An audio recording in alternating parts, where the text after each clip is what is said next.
All right. Welcome, everyone, to the Serious Angler Podcast, where, as always, our main course for you will be talking and hopefully teaching you more about bass fishing. And, of course, some random rabbit holes will be here and there. Whether you guys are here to learn or just hear some bassin conversation, you guys are in the right spot. As always, I'm your host, Bailey Eichbrett, and joined with me is the bassin captain, Mr. Andy Full, and Idaho's finest, Mr. Adam Deacon. Boys, how we doing? No longer in the shadows. So we're doing good. Andy has made it out of the shadows. we no longer have Batman on the stream. It is I'm for our still YouTube upset folks, that they you know did what I'm not get talking the about. reference in our group chat earlier. It went right over your head. It did. It really did. I was ashamed of myself for not understanding a Batman movie reference. It's terrible. I need to be my phone stripped from me and go watch that movie. It's like the only one-liner that's like actually good in the Dark Knight, in my opinion. It's the best one, the most memorable one. I was like, damn it, Bailey, you let me down. I'm sorry. Terrible. But our YouTube folk know what we're talking about. Our MP3 folk have no idea what we're talking about. But you'll see if you go check out some of the recent YouTube videos. You can't tell if Andy's either sleeping or if he's just in the shadows in his room in a dungeon. One of the two. All of the above. Guilty. Yeah. Not pleading the fifth. Yeah. Absurd. Well, Deke, how's things over in the Pacific Northwest? Good, man. Yeah, just getting all the rods and reels. I just went through everything. Line, rods, reels, got everything dialed in for 2026. We take off for Shasta in not very long at all. So got the boat into Jones Marine, got everything just maintenance-wise ready to go. And we are ready to go fish a derb. Hell yeah, dude. Won't be far behind you. I got, what was it now? 15 days. It's pretty hyped up to get out of Dodge up here in the Great White North and get down to do some bassing. You're going somewhere warm though. I'm jealous of that. I hope so. I mean, I saw this week it's 50s, so I mean it's better than up here. I'll take it. Hey, it was just 52 days ago. Okay, one day out of the 40 that we've had that have been the teens, Andy. Yeah, it felt like summer. I wore shorts and sandals. It was great. Hey, a true northerner will wear shorts and sandals when it's 10 degrees outside. Dude, I sometimes get looks. If I leave the house to go to just the grocery store for something quick, which is honestly surprisingly often, it's like, dude, if you're single, you just like end up buy it all at once. Buy what you need. Here we go. Here we go. Full circle. For those of you that missed it, I was giving shit to Andy because apparently he puts $20 in his truck at a time. And those who are listening that have been in my truck will know that is almost always empty. So I own it, all right? No sense to me.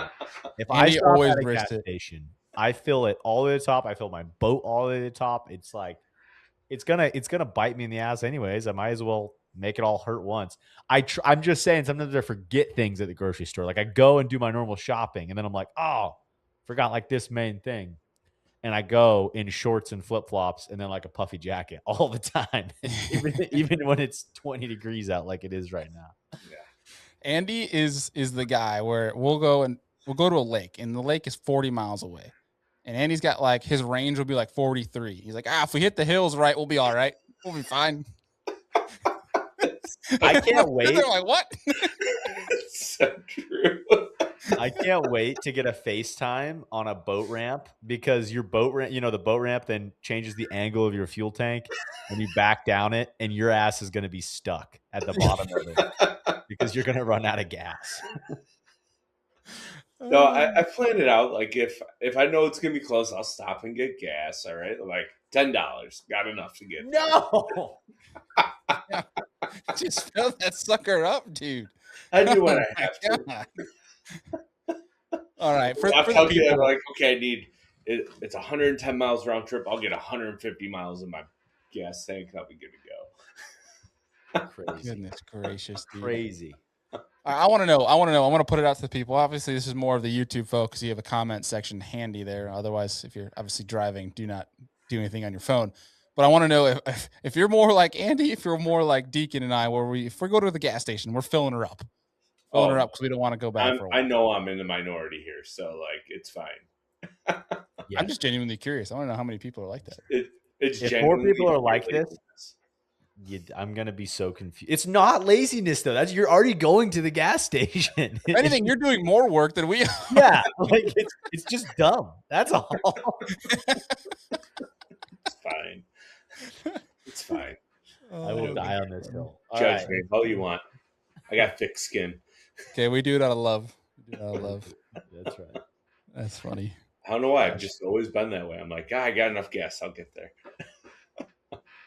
Good gosh. That's funny. My mom's like that actually too. Now that you say it, I give her a hard time for it. Either way. Well, for the folks, we got an awesome show for you guys. We figured it is still winter time. And so we have some different winter fishing safety tips for you guys, because there's a lot of times where we see some people that like to risk it and obviously go. It's, it's almost like a pride thing, how cold and how nasty a weather you can go and catch a bass out of. But while we're all in support for that, and we will, we're all for the badassery of catching a bass. Let's make sure that we're doing it right so that we're not losing any more people in the bass fishing community. Do it safely, do it right. So we're gonna go through a bunch of that, and actually we have some ones that I'm sure we might actually have a little bit of debate on in here too. But it'll make some fun conversation. And before we get into that, for the folks, if you missed this week's Real Biology episode on Monday, we had Steve on for a little Q&A, catching up because he's been out of the country. You guys enjoy this. He's been out of the country, down the Caribbean, diving at midnight, 30 feet deep in the ocean, swimming with tarpon. The dude's got more cojones than I can ever dream of, because I would never even go past my ankles at night in an ocean. But that's the most biologist thing I've ever heard in my life. I mean, it's honestly pretty sick. Some of the videos that him and his wife got were like they go by themselves, dude. By themselves with a scuba tank for like an hour and a half straight, and they just spotlight fish for tarpon to go and eat. It's crazy. I'm like, so you're starting a feeding frenzy is what you're saying, and you're not worried. They've never seen sharks. I'm like, just because you don't see them, it's like either way, it's sick. Right? It'd be hard to see them, dude. Where in the Caribbean? I can't remember off the top of my head. I'll shoot him a text while we go through this, and I'll bring it up here. But that's where I've seen. Starts the B. I can't remember off the top of my head, but they go there all the time. Same location, and go dive all the time with these tarpon. And the videos are pretty sick. So outside looking in, it's pretty sick. But I can never do it myself. I don't have the gall to do it. But great show with him. We talked a bunch about some of the issues that anglers like ourselves should be worrying about for 2026. Some things coming to the fisheries and obviously the fish themselves. So check that episode out. And then next week, we'll have a Seriously Western show for you guys, as well as a Chatterbait panel show coming, where we have Todd Otten, we got Mr. Brian Thrift, and Stephen Browning coming on and doing dropping some juice around chatterbait fishing just in time for the pre-spawn for you folks down in Florida and Texas and all that jazz. So some cool shows coming up ahead. Betcha. Last thing we mentioned in the recent episode with Matt Johnson about the brand new feature that has come to Omnia Fishing, especially the Pro app, talking about some of the different hot spots that now from the state information of brush piles, things like that have been added. Check that out. Also, make sure you're checking some of the new arrivals and sales that are going on. In case you missed it, it was 40% off of baby jackhammers this past week. I was going to say, speaking of chatterbaits. Yeah, freaking nuts. So make sure you guys are monitoring that, because they literally have a ridiculous sale or two just about every single week. But awesome stuff over there. And before we get in some winter safety tips, Deke, what's been the buzz around the industry? Yeah, man, first of all, if you have not been paying attention to interest rates, stuff has shifted a lot here, just with a lot of different news economically. So if you are interested in looking at financing a boat, now is a good time to call and at least check where rates are, because stuff has significantly changed. So interesting time there. Check out our friends over at Rec Lending. Business for the Bass Boat segment today. A couple of things here. Number one, first of all, want to give thoughts and prayers out to the Hibden family and the affected there. Dion Hibden unfortunately passed. Saw that news, and just a legend of the sport, right? The Ozark kind of region specialists. Hibden family is incredible fishermen. So Wanted to throw that one out there, boys. Number one. Yeah, pour one out, boys. Pour one out. Yeah, that's right. So yeah, man. As far as we're January, so it's kind of just getting into derby season across the country, right? BFL starting, etc. Those sorts of things. But the first Major League Fishing Derb on Gunnersville starts this week. So yeah, is this the earliest pro tour circuit, like first tournament of the year that you can think of? Boy, it feels like it. I mean, I've seen some late January on Rayburn, but I've seen like January's. I feel like back FLW was like Okeechobee, Jan, but like I don't know if I've ever seen one this early for Alabama though. And this is a BPT. That's crazy. Yeah. Which I think is top 50 now, I believe. Which for those guys going out in that small of fields must be kind of nice. Oh, it's gonna be sick. Yeah. Then one derb. This was the first time this has happened. There was a one bass winter open on Clear Lake, and Mr. Garrett Ellison won it.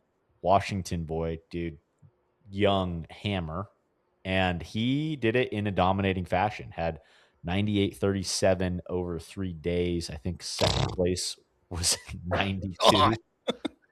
So he cracked them. I mean, very consistent, like 32, 33, 32, I think each day. So not small fish. It was very difficult from the people I talked to, but he cracked them. He found the wad that wanted to play. Man, and like, yeah, I'd be curious. We're going to try and get him on a Seriously Western segment this week. I'm curious how many bites he was getting a day, because the people I talked to were like, dude, if you came in with 5, you had a great day, but your 5 could weigh 30 pounds. Oh, we got a cat. We got a cat. Sorry, he was poking my legs. I'm like, he apparently wants to say something. No, sorry. Special guest. Camera shy. I love it. That's what happens when my wife can't handle the pets in the house while I'm trying to do some work over here. That's right. I gotta get that sign that says, was it like we had in school, like the quiet, like tester in session or whatever? I needed like the quiet studios live or whatever, you know what I'm talking about? Yes. Yeah. Keep her going. Sorry. Yeah. The last thing that I was going to say is this is a good find. This is from the National Marine Manufacturers Association, NMMA. There's an article talking about the new Energy and Water Development Bill that funds the U.S. Corps of Engineers. This is new federal funding that could be appropriated into all these different things, including, all the stuff the U.S. Corps of Engineers does, which is a lot on all of our bodies of water. Mm-hmm. Well, neat part of this is it's also including fisheries activations and just some different coastal waterway stuff and infrastructure, marina infrastructure things, as well as like true fisheries recreation components. So neat to see that is included in some of that appropriation of funding, because it's not always the case that we're looking out for what we care a lot about, which is the resource in itself. So good to see that. Yeah. And that's, sure. It seems like to us or to I guess the average angler, you look at that and you're like, why is this important? And what we talked about Monday in the Real Biology with Barden was one of the biggest issues that anglers need to be worried about in 2026 when it comes to your fisheries is access. And being able to talking about where you can access with that fishery, but also with so many of the fisheries, especially looking at central, southeast, south that are man-made, those fisheries are withering away year after year. And it takes, whether you know it or not, there's a lot of maintenance that goes into upkeeping these fisheries. So money obviously needs to be backing that. Otherwise, things that we don't want to happen drastically can happen. And that's also, that money goes into new fisheries being created. When you see stuff like that, whether it's valleys filled, something like that, I feel like Texas is the only one that's really trying to make new fisheries these days. But that's all where that money goes to. So it's cool to see that happen. A small win, I think, for the fishing side in recent news. Absolutely, man. Yeah. No, good find. Yeah. Well, boys, I think that's kind of it, at least from the Business from the Bass Boat segment. Yeah. Shall we get into some winter fishing safety tips? Sure. Yes, I'm excited for this one. I do. Yeah, I think this is important, man. There's going to be some obviously like dude, but I think all these are good to go over, especially if you're a new angler right now that maybe you've only fished a couple times in the summer. You guys are looking to obviously expand your horizons. You've never really, or maybe you're a fair weather fisherman that's trying to turn the tide. This is this is the show for you. So yeah, Deke, let's get into. We all had some top threes, but there's some good stuff in here that we've added, and also ChatGPT has assisted us with too. Yeah. But let's hear yours. You need gear that works as hard as you do. That's why Amped Outdoors is the official power solution of the Serious Angler podcast. From unmatched battery nerd customer service to performance that thrives in extreme winter cold or summer heat, keeps you on the water longer. Click the link in the show notes to get you powered up with Amped Outdoors. Now back to the show. Yeah, man. I mean, a couple things here. Number one, this isn't just, mine are kind of not necessarily entirely safety oriented, although staying warm is important. It's more to just not have a miserable time out there. I think number one, anytime the water is cold and you have a lot of stuff on, you just got to be really careful because it's really hard to get out of the water when you have all that weight on you in the water and it's cold. If that happens, I mean, that's really where the real danger is in all of this. So like, that's number one, is make sure you can get yourself back into the boat, I think is the most important thing. So, if that means stripping off the layers that you have on in the water, if that means using a power pole, there's just, using the motor, whatever you can do, or a ladder on the side of your boat, just make sure you're able to get back into the boat. I think that's the biggest risks that I have heard about in these situations.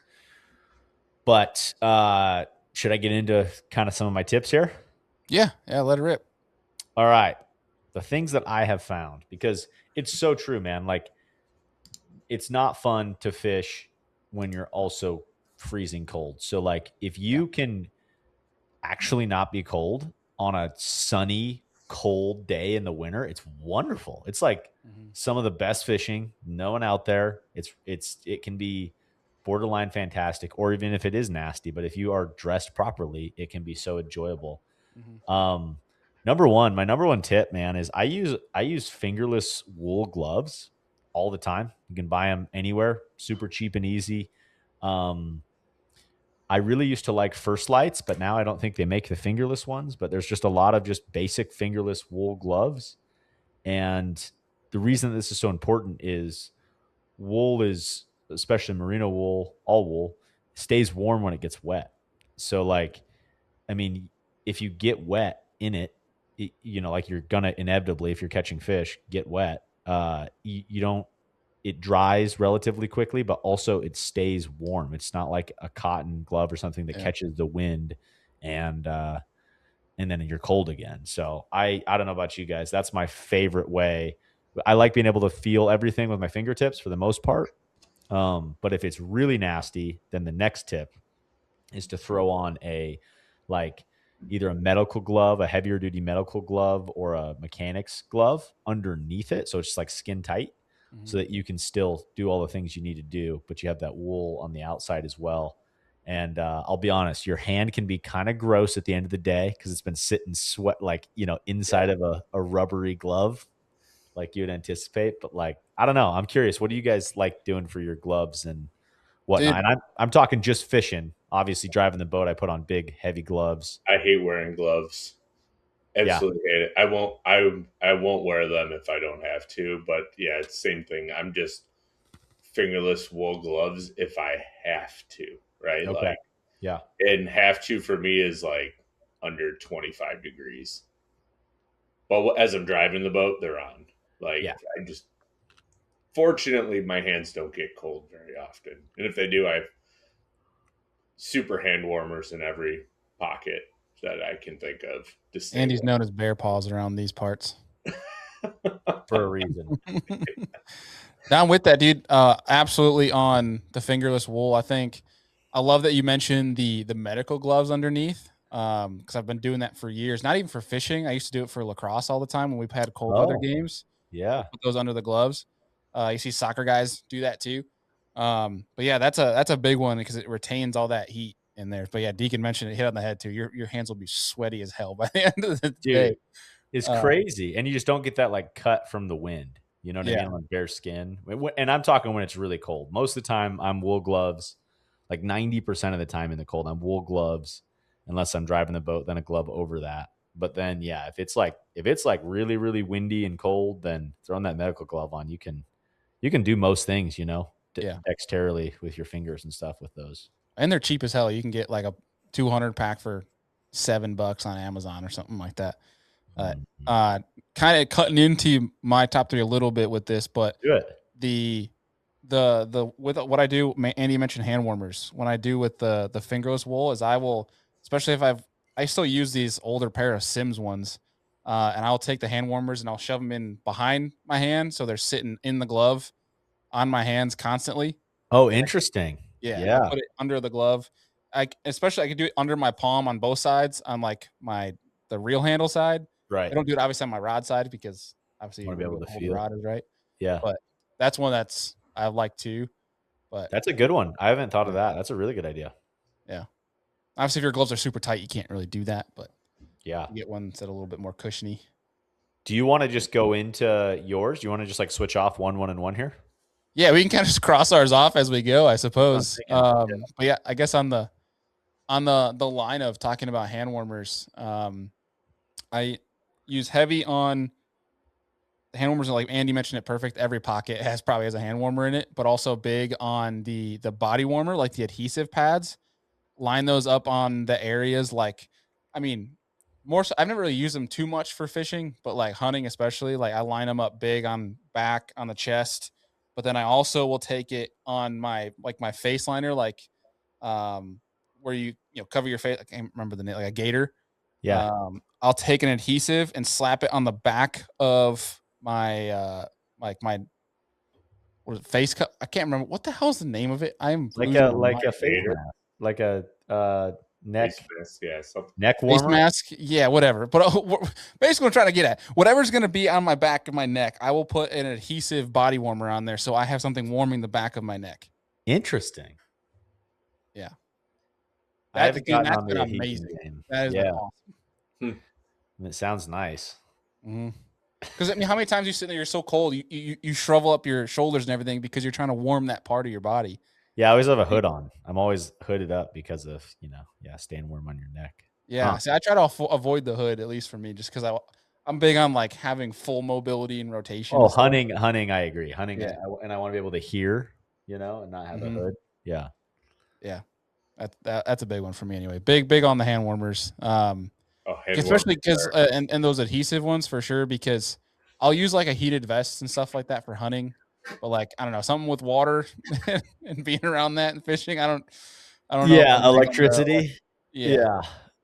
I mean, you're probably mostly okay, but dude, I do not like a gator at all. Like face mask stuff for me, I actually cannot stand. I would rather I just don't like it being on my face. And I even skiing, dude, like skiing, I used to wear face mask things. I will if it's like cold, like below 15 or something. But if it's like just cold out, I'd rather, for whatever reason, not have anything on my face. And then maybe that's just because I always have a hood up, and so like mostly everything's covered. But if it's really cold, having a beard will keep your face slightly warm. It might turn into an icicle, and you have little popsicles hanging off and stuff. But yeah, no, beard's great. Beard's great. Grow the beard for the wintertime. Yeah. Well, if you're like me and you're not graced with such genetics to grow a beard, I'm the opposite. I love wearing the face mask stuff, especially when it's super cold. Well, I'll go like the thinner, like warmer weather one first, and then I'll put like my fluffy nomad hunting one over that. That's like a super warmer, and that's what I'll put the adhesive warming pad on. I see. Yeah. And then it's almost like you're warm up in a fuzzy, cozy blanket on the couch, and you're fishing. I just fall asleep out there. Yeah, makes naps in the tree stand a little bit better. I bet. What's one of yours, Andy?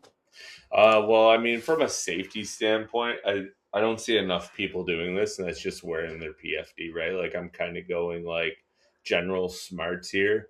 If you go in, at least have like one of the automatic inflating ones, because most people wear way too much clothing, or they wear waders. Like if they're not on a boat a ton, I've had people get in my boat that are wearing waders when the water's 40 degrees. I'm like, man, if you go in, like, that's just not good. And like, well, that's the only rain gear I have. I'm like, I understand, but I was like, we should probably be more smart about that. I understand if you're like fishing creeks and stuff, you obviously should be wearing waders, but on a boat, never ever wear waders, or in a kayak. You go over, you're done for. So it's just make sure you always have your PFD on. Follow your state laws. Like New York State, we have to wear it between, was it November 1st and May 1st if your boat is under 21 foot in length. So really? You have to wear it all the time, even when you're fishing? Yeah, correct. Wow. In New York State. That's crazy. So now New York doesn't enforce it, but yeah. They actually do for like, though I know like some of the perch guys, they'll go out there and like float around in the perchzillas, and they've had DEC pull up on those floatzillas, and everyone gets a ticket. Dang. And it's a bad ticket too. I think it's like $250 an infraction. Ooh. So make sure you wear your life jacket. Yeah. Not only to avoid a ticket, but also death on the water. Yeah. Yeah. I mean, how often are we seeing all these things happen where it's like could have been avoided, or at least had a fighting chance if they had PFD on? Yeah. Yeah. And I think on that too, Andy, you mentioned I love the automatic ones personally, just because it's less bulk. Obviously, being on the kayak side, I wear one every single time I go out. So for me, I want the less intrusive, like, if I don't even know it's there, that's great because I don't want it being bulky. But if you do that, make sure you're proactive in checking the device too, so that if you do fall over, it actually works, and doesn't, it isn't like expired or anything like that. So yeah, I mean, being a guide and everything, I go through a visual inspection of all my life jackets in the boat at least once a week, because when my boat sits outside, they love to explode in my rod locker if I haven't been using the boat for a few weeks. So I'm constantly changing pins out and etc. So, and make sure they're not expired. Like I've seen it where you open one up and it's like 3 years expired. Yeah, it'll probably still work, but the efficiency of it is not going to be the same as if it's not expired. And back to regulationary stuff, it's illegal to have it be expired, and or if you're in a tournament and someone sees that it's expired, that's you could be DQ'd or have a penalty, etc., because you're not wearing a legal PFD. See, there you go. You erase half the field. Start just going down and checking people's PFDs. Yep. There's a strategy for you, boys. That's exactly right. I'm just going to start pointing them out to the tournament director. Hey, man, so-and-so's. And no, I'm just kidding. Dude, I wonder why you haven't really heard of. Now, this is taking an extreme rare case, but just on the topic, maybe think of it. Like, can you imagine doing like an anonymous tip on somebody that like is going to be a factor in a tournament just to like slow them down or screw with them? That is messed up. Like, hey, I know this Jacob Wheeler guy. Just make up something completely random just so that he goes and gets checked. Someone's had to have tried that before, right? That's dirty play, but I'm sure it's happened. I'm 100% sure that has happened. Had to have. All right, what do you got next, Deke? Yeah, man. My next one is I'm going to combine them. Well, no, I guess. You can combine. Okay. It's twofold, but it'll count as my three, because basically for me, this is something I learned from hunting, and I've taken it into the fishing. I take it into everything that is winter outdoor activities: skiing, hunting, fishing, whatever it is. I've found myself wearing less layers. I don't like being bound up with base layer, then another jacket, and then a hoodie, and then a big jacket on top, and then a rain gear on top of that. Like, I don't want to have all these layers, especially on my arms, because then you're less mobile for everything, right? Like I want to be able to move. And so what I have learned as far as my system goes is it's very simple. Like I generally have a base layer shirt, a base layer t-shirt then of some sort, and then a long sleeve base layer, and then a hoodie or some sort of something with a hood. It could be thin, it could be thick, depending on the day. And that this is what I'm saying. It's really cold. And then the like a puffy kind of jacket on the outside. And for me, especially, I think being from the West Coast, not even just the West Coast, I'm going to say like the Western Rocky Mountains, there's just so many high end and super high end outdoor mountaineering clothing brands and hunting brands. And so, like, the true downfill products in my mind, like when there is a true goose down or a synthetic down puffy jacket, like those are so warm, and they're expensive, but like there is something that's so awesome about them because they're also super lightweight, right? Like, so in that system, I have a down jacket, and I'll switch that, like, so if I start to get hot, I first take off the hoodie, keep the down jacket on. Then it's just, and so I really only have 3 layers to work with. And 99% of the time, that's great. Like, I don't want to have like 6 jackets on, right? Like, I just want just a couple of basic things, and then a rain gear if it's raining, etc. But that they generally cut the wind, and they're expensive, but they are absolutely worth every penny in my mind, and they last a long time if it's quality gear. So, like, there's a lot of brands out there. I have an Arc'teryx, which is a outdoor mountaineering brand, but like, I think Patagonia makes one. I'm sure Stio is another small company out here that does it.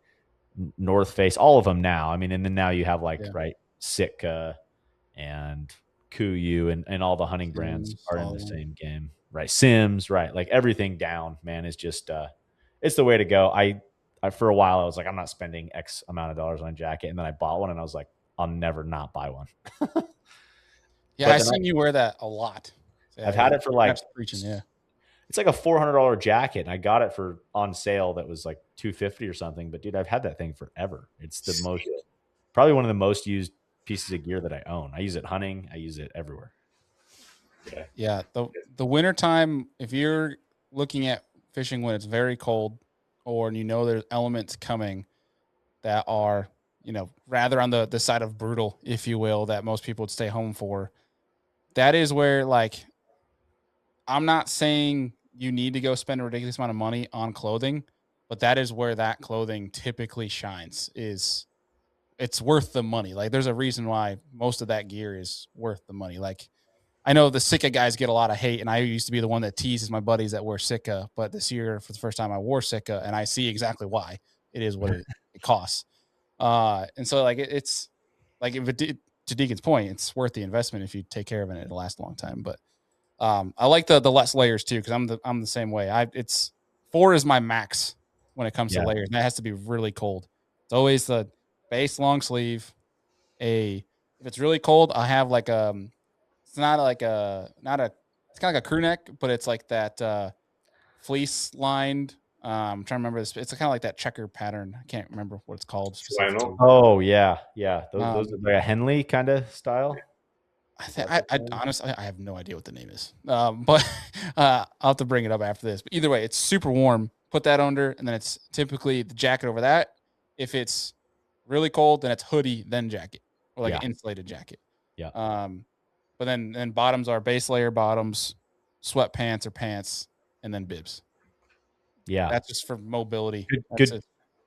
Yeah, same. And then on the bottom, I'm the same way. Bibs are so warm, dude, by the way. Like, I think that's the thing that's nice about the bass fishing world is wearing bibs, because it just keeps all the heat into your chest, but it does not affect any of your mobility. So, like, having a good pair of bibs and then that puffy jacket, like, dude, I 99% of the time, I mean, I could be in a t-shirt under that, right? But I love being able to take that off and then maybe put a hoodie on if I need to, or vice versa. Like, I don't need a bunch of layers. I just need a couple of things in the boat, and no matter what, can be fine. And I think if you focus on specific regions, that's where, like, the hand warmers, the body warmers, things can come into play. But, like, especially fishing wise, and Andy can speak for this, like, with how often we'll fish in the Great Lakes in December or even January, I've seen them out. Like, your wrists are some of like the more important spots because if you that's where you lose your feeling in your hands, and if you can't do that, then why are you fishing? So if you can focus on the wrist aspect, whether it's cuff like the suction cup cuffs on your jacket or whatever it may be, or I like the fingerless wool gloves that extend down past my just wrist a gonna bit say, farther. I like when they're like 3 or 4 inches onto your arm. Yeah. Mhm. Another thing is I always tuck my gloves into my sleeve. Never have them out. Yeah. I feel if you tuck them in, like I'll put my gloves on first, like before I put my hoodie and my jacket on, because that helps keep that heat onto your wrist with a wool glove specifically. And you can kind of like if it has a cuff, it's not moving. Hey guys, real fast. If you are a fishing guide trying to book more trips and spend less time chasing DMs, you need to check out the Blood Knot app. Blood Knot lets anglers find, book, and pay guides all in one place, while you manage your schedule, availability, and clients from your phone. So it's less administrative work, more time for you on the water, more trips booked. If guiding is your business, Blood Knot is a no-brainer. Best part is it's free to use, extremely easy. Check out the Blood Knot app at the link below. Now back to the episode. Yeah, that's a great point.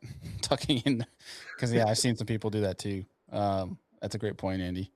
One thing on the bibs thing too.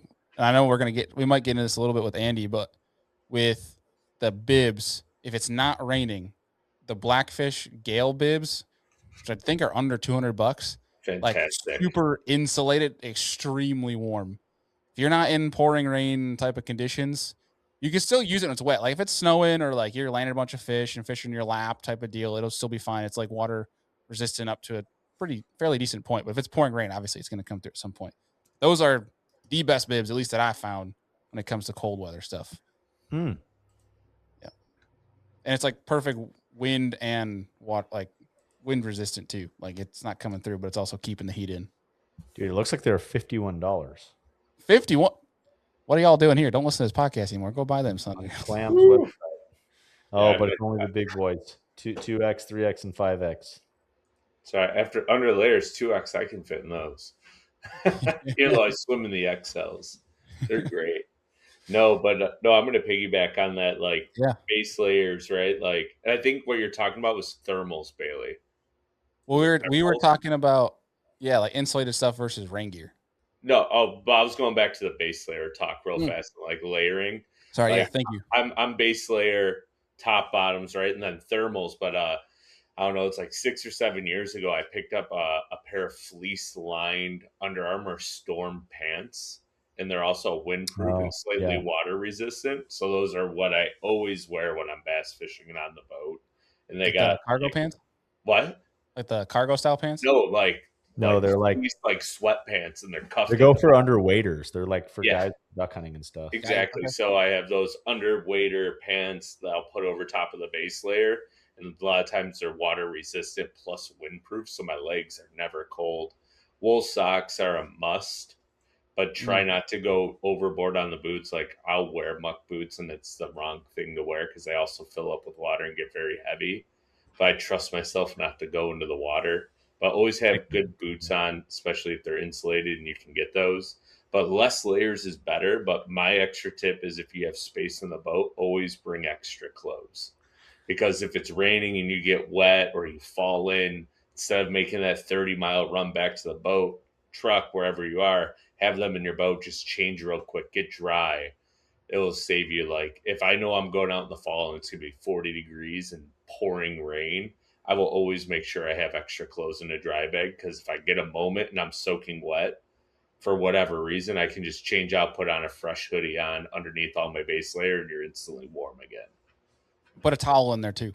Yes, and a towel. Always have towels in the boat.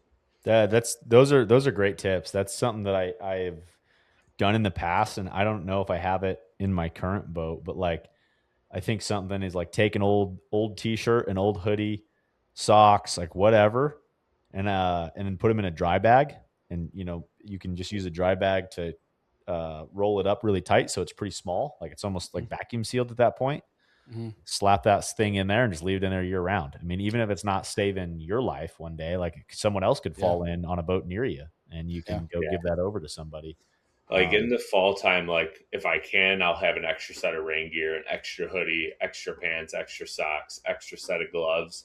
And like the evolution, those big extra large soft tackle bags, like it doesn't matter the brand, but a lot of them are like, I think they're like 13 by 7 or 13 by 10. You can actually fit like loose clothing in them as well, and they'll just store right in your tackle area. Yeah. That's really good. I think that one, yeah. I mean, regardless of time of year, have that in there just in case. There can't tell how many times it's been so nice. I carry on average 1 to 2 full, like, entire socks, boxers, pants, shirt, jacket, everything get ups in my truck. Yeah. When I'm always have fishing in the rain, it's so nice when you're sopping wet to get out of that and into some dry, warm clothes. Definitely a big advantage. Super smart. Yeah. The one I have that I think we should have led with this one, honestly, was something, especially that is preached in the kayak space, but I think needs to become more universal if it's not already, is if you are fishing in some elements and you're fishing in the wintertime and things are really cold, fish with somebody. Like, whether it's on a boat, bring somebody with you. If you're in a kayak, bring another buddy that has a kayak. If you're fishing from the bank, bring somebody with you. And if you are going solo, tell someone where you're going. I'm not saying you got to tell your boys your waypoints, but like, tell them, hey, I'm going out on Erie. I'm going to be by whatever. Or what I do with my wife, my mom, and my dad always, or I said my brother too. All four of them always have on my iPhone, my GPS. Like, they have my location 24/7, so that they know where I'm hunting, where I'm fishing, and if I know the area isn't going to have service. I do this a lot because where I hunt a decent amount has no service whatsoever. Is I tell one of my friends who knows that area well where I'm going, and my wife knows who to contact, like, if she can't get a hold of me, that sort of thing. So that, like, if you know you're going to an area that you might be in the element type of thing, just communicating that, because that can just help. God forbid you get in a situation where you need rescue. That accelerates that whole process and finding you a heck of a lot easier. Dude, that's massive. Like you said, that's probably anytime you're in the outdoors, and I am so guilty of not doing that enough, especially in Idaho where there's not cell service on the vast majority of these bodies of water. Like, it's you never know, right? Like, who's gonna know? Like, wait a sec, it's weird. Adam hasn't. He said he's gonna be back at 3, and now it's 5. Like, like, so that's a really good tip. And I do share my location with some people, but I should just like remind them, like, hey, I'm going fishing. Just, this is where I'm going to be, or pay attention to my location today. Stalk me a little bit. Yeah, and I've seen it even in different. I've had it happen personally, where it was fishing a kayak tournament. It was down south. It was actually on Toledo Bend. There was an older gentleman that was fishing that tournament that didn't have anybody, like, contact wise. He actually came up to me, and it was supposed to be pouring rain that day, like just one of those nasty days. And he was just telling me, he's like, hey, he goes, you're fishing the tournament, whatever, small talk. And he goes, I'm going to be going back in that creek. He goes, I don't really have like a contact. He goes, if I'm not back to the ramp by then, he goes, something's wrong. He like kind of gave you a little communication. It doesn't hurt to talk to a stranger too. Dude, why not? Especially at a derby like that. Like, that's a great idea. Yeah. And on that hostile of a body of water, right? Like, if the wind blows. Yeah. On old Toledo. But yeah, that's a big one too. And I know some people use some of those GPS, the handheld stuff, that I see it more so as like a Pacific Northwest hunting type of deal, hiking deal. People keep them in their boats or in the kayaks, things like that too. That was a big one. Yeah. I mean, even nowadays, guys, I'll say this: the technology's gotten so good. Like, I've thought about this before. Like, if I were to fall in the water, and first of all, I've climbed into my boat enough that I think I could get back in, even if I had to take my boots and waders off, or not waders, but don't wear your waders, Deacon. Yeah, don't wear the waders. But I mean, think about it. This is something that's like super great about, like, we complain about technology a lot, but like, just the advancements in the iPhone and phones being able to satellite text out of service and being able to be waterproof for like a decent amount of time. I mean, think about it. Like, you realistically, like, I was on a ranch tour, very remote ranch this year. We were side by side. I was with clients, blew out a tire way down in this canyon, like 45-minute drive by side into this canyon. And I was able to send a satellite text. It was getting dark, just about to get dark at night. Sent a text to the ranch manager to meet me down there, and we basically limped it up to the top. But like that is simply because I could send a satellite text. I would have had to have climbed out of that canyon in the dark and then figured it out. So yeah, the technology's gotten good. Yeah, I tried that for the first time iPhone wise, the satellite texting, because I was hunting a spot that didn't have service this year. It was actually kind of snazzy, dude. Using it, you just got to point it towards a satellite, and you're just like waiting for the messages to go through. Yep. Yeah, it's great, man. I mean, just for sending that text to people or things, and it's neat because then the other thing, to your point on notifying people, it lets them know that you're texting via satellite. So they're like, oh, he's not in service, So yeah, love that. With that too, talking about, we mentioned a couple times if you fall off the boat. I picked this actually up through ChatGPT. I put it in all the safety tips that we had put in there and asked it what we're missing. Oh, I like that. And it came up, and Andy, I'm curious, being that you've gone through all the Coast Guard training and stuff, being a guide, it brought up the 110 rule, or the 110-1 rule, which is you have, if you fall in and the water's that cold, typically you have 1 minute to try to calm yourself down, which the biggest thing is breathing. Because if you haven't done it before, you haven't done like an ice bath before, you lose your breath. You lose it. You might think you're okay. No, hell no.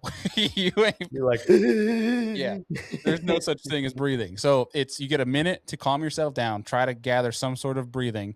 You have then 10 minutes, give or take, of useful movement. So like to Deacon's point, that would be where you're trying to grab onto the boat, try to strip some layers if you can't get back in. And then from there, if you can't, they say you got give or take about 1 hour before you go unconscious. So it's the 110-1 rule. 110-1. That's easy to remember. I think that's preached a decent amount in like the ice fishing when they talk about using the picks and things like that. If you fall through the ice, that sort of thing. But did they tell you that kind of stuff, Andy?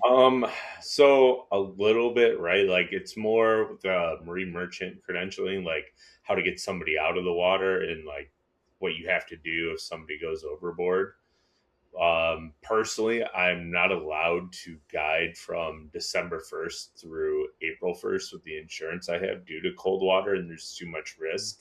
So the insurance policy I took is a little bit cheaper, but it limits on the time that I'm allowed to guide on the boat because of risk, right? Like as you get into the colder water, things like this do happen and there's no control over it. And the insurance company would rather not have to pay out a giant settlement if somebody goes in, right? So, but yeah, like a lot of the training that we did with the Coast Guard credentialing was more along the lines of how to get somebody out of the water. And then resuscitation and all that came on like the CPR side of things. So it touched on it, but no, not really the 110-1 rule that I remember. I could go through all my books and see if it's in there, but yeah. It's interesting though. That's kind of a cool little rule. Makes sense to me. Yeah. Yeah. Andy, you got anything else? For cold water, for cold weather, like the biggest thing is like I'm a huge proponent at minimum wearing bibs on top of everything. I want as much wind protection as possible because that's what crushes you when you're out on the water, especially in a boat. Like in a kayak, I can see where it doesn't matter as much because you're always moving, right? Like especially if you take the trolling motor out, you're always pedaling a little bit. And don't say you're not, because I learned the hard way that you always are this past summer. But no, I'm rain gear, something that will cut the wind, no matter what it is, cut the wind. Carhartt bibs, rain gear, the Blackfish gale stuff. It's incredible. Like you just have to stay warm with the least amount of layers as possible. Yeah, definitely big on the wind side, cutting that. Like even a 5 mile an hour wind when it's 40 degrees outside will go right through you.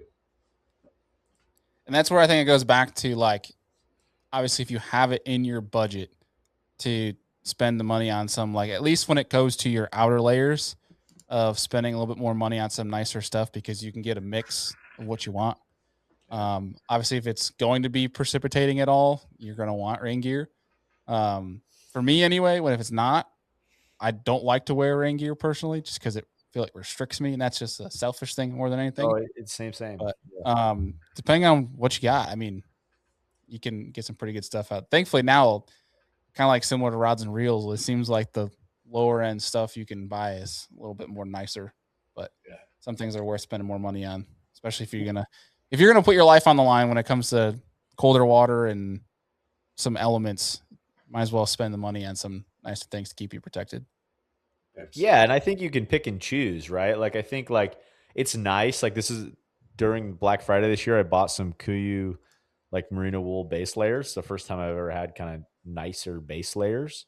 But like realistically, what do you guys think is the number one? Like if you're gonna spend money on one winter gear item, like it's gonna be your most expensive winter gear item purchase for fishing or otherwise, what item is it? Bibs covers 75% of your body, so I'm gonna go bibs. Yeah, And I think that's a comp. You could say like bibs and rain gear. Like everyone needs to have that for all times of the year. Quite frankly, honestly, like in my opinion, because I do fish all winter long on the stream side, like having a very, very good set of base layers or like pants and hoodie that go on just over top of the base layer, like that next set in between your bibs and the rain jacket. Like I said, like I mentioned before, I have a pair of fleece lined pants that are also windproof and water resistant, right? And I don't have just one pair, I have multiple pairs because it's just an extra level of protection to help build that warmth. And if you can find warmth with less layers and having a more mobility, the more safe you will be on the water. You don't want to be a redwood tree standing on the front deck of your boat, not being able to move, right? Like your arms are stuck out to your side. Your balance is all off. You have no ability to correct yourself. So if you can get away with spending the extra money, I personally think I would try to go on the undergarment side of things because there is technology out there in it that is a little bit more expensive, but it will pay dividends in the long run. Dig it. I like it. Yeah. What about you, Deke? Yeah, mine. I would say either like the bibs rain jacket combo is really important. Like having good quality rain gear when it's actually raining really hard and cold. That's when it sucks to be wet. So I think that's probably number one. But I think the thing I use the most, like you said, is that jacket. I mean, I use it from 45 degrees just with a t-shirt under it to like -10. You know what I mean? It just is a good, stable, consistent piece that I can either put stuff on below it or whatever else. So Yeah. jacket. Love that. The last thing I got, this can help with like when we talk about not wearing as many layers and still ways to keep warm, is bringing out a thermos of like hot coffee or like a chicken broth or something like that. I know some people like doing that. Whether it's hot cocoa, hot water, hot tea, hot whatever, just something that'll warm your body up, and obviously getting like a nice big thermos to keep all that for all day. That definitely helps warm the body up too. But Can I add one more thing into that, Bailey? no, unacceptable. You're Not totally not allowed. allowed to. I was gonna say, like in the summertime, we're in the heat of the moment fishing, right? Like in the winter, it is important to take breaks and to eat because that's also going to help keep you warm if you're constantly like snacking and having that energy True. building up in your system. Like even if it's just simple granola bars, just having that little bit of like metabolic intake is really going to help keep you warm. So last thing you want to be doing is not eating, start tremoring because you're hungry and having a sugar crash and you're like shaking underneath it. You're just going to be more cold. Just try to eat something here or there and make it hearty, like granola or even if it's a sandwich, right? Like something that has some carbs to it to help the body keep going. Yeah. I mean, shoot, double down on the thermos and bring another one that's got some hot chili in it. Oh yeah, There you fantastic. Dude, can you picture this right now? It's you're fishing, no one's on the water, you're catching them, it's snowing, You got a thermos full of hot coffee. You got a little thermos of chili. You got football playing on one of your graphs. It sounds like a disaster waiting to happen, though, with chili and coffee. So maybe for you, bro, it sounds like a dream for me. Dude, You just bring some food wipes. You'll be all right. Nothing better than having a full thermos of coffee that stays hot most of the day while you're fishing on a cold day. Yeah. Like I normally, for me, I drink it when sometimes I'll have it right there on the front deck while I'm fishing, but sometimes it's just like, oh yeah, I get to sit down to move to the next spot, and there it is, and you're like, oh, it's still warm. Like nothing better. Winning. Take a quick splash of this Joe and keep moving. Oh yeah, that's right. I dig it. Well, boys, I think unless we have anything else, I think the one thing we talk about, and we probably should have led with this too, was in the summertime, when things are warmer, it's a lot easier to go and be like, oh, it's blowing 30 miles an hour, it's raining, whatever. You can risk it, and kind of if you fall in type of deal, it's fine because most people are swimming in the summer. You can kind of push the limits a little bit. Not saying you shouldn't take similar precautions, but you can push it. But in the wintertime, like we said from the start, like we're all for trying to do badass stuff and go catch a bass, catch fish, whatever it may be. But respect Mother Nature, respect the bodies of water you're on, because especially even more so now because one, obviously bodies of water can get rowdy quick, but you're falling overboard or things like that. Even if you're on the bank, like watching steep edges so that you're not falling into bodies of water, things like that. Just respect where you're at. Don't take too many risks. If you are making the risk, like even going out in this stuff, make sure it's very calculated and you're taking the precautions. Couldn't have said it better, dude. Like look, I have no problem stuffing a wave when it's 80 degrees out in the summertime. When you stuff a wave and it's frozen out, like that's when things can get real dangerous, right? Quick. Mm-hmm. Yeah. Not to mention, like your boat's going to turn into an ice sheet if it's below 32 degrees. Crazy experience I've ever had. College tournament, Rayburn, February. Coldest day I've ever seen. Like guys were having to pour coffee in their drain plugs, right, to be able to get their drain plug back in at the ramp. Oof. It's ripping. It's the last day of practice before the derb. No one's really getting on the water. Someone gets on. This is being young and dumb. And I'm like, dude, in my little 18-foot legend, I'm like, I'm from Colorado. This is fine. Whatever. Dude, we come out of this main bay, clip one wave, like not over the bow bad, but dude, enough water to cover the front deck and then come in. Exactly right, Andy. Ice sheet on the front of the deck. I literally spun the boat around and we're like putting this bitch on the trailer. Not today. Like we're not dying today. Like not today, Satan. Terrifying, dude. It literally turned the entire front deck into a ice sheet instantly. Yeah, good luck getting that thawed by Derby morning. Dude, literally was like had to like figure out how to get it. It took the rest of the afternoon. Gosh, that's tough.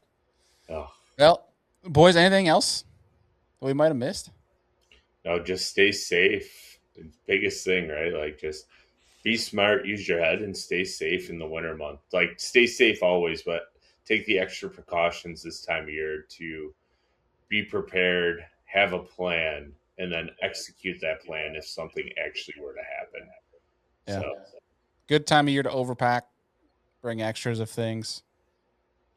And like Andy said, of pack extra clothing, but also like purposely bring I like to bring 2-3 pairs of wool gloves with me, especially if you're going to be like Andy and bear pausing some smallmouth out of the lake, then you might as well have a couple pairs ready. And that's why I don't wear gloves, because I don't want them to get wet. And he's too much of a man for gloves. I just kind of put them underneath my armpits and then shove them where the hand warmers are, and I'm good in a couple minutes. No gloves. Well, if there's anything we are missing from this, I know like talking kayak specific, there's more stuff there too. Like wearing a wetsuit is probably better this time of year than anything else. But if there's anything we might have missed, drop it down in the comments, send us a DM, an email, because obviously something this important, we're happy to relay as we go forward in some future episodes. But hopefully you guys appreciated this. And fellas, anything else for the folks before we get out here? No, stay safe out there. Some of the best fishing can happen in the winter, so get out there. Just be safe and smart. Hell yeah. Andy, anything else? Nah. No. Nah. Nah. I love it. Well, folks, look forward to a new episode of the Seriously Western segment next Monday, as well as the Chatterbait panel show coming to you next Wednesday. But as always, appreciate y'all, and we'll see you on the next one.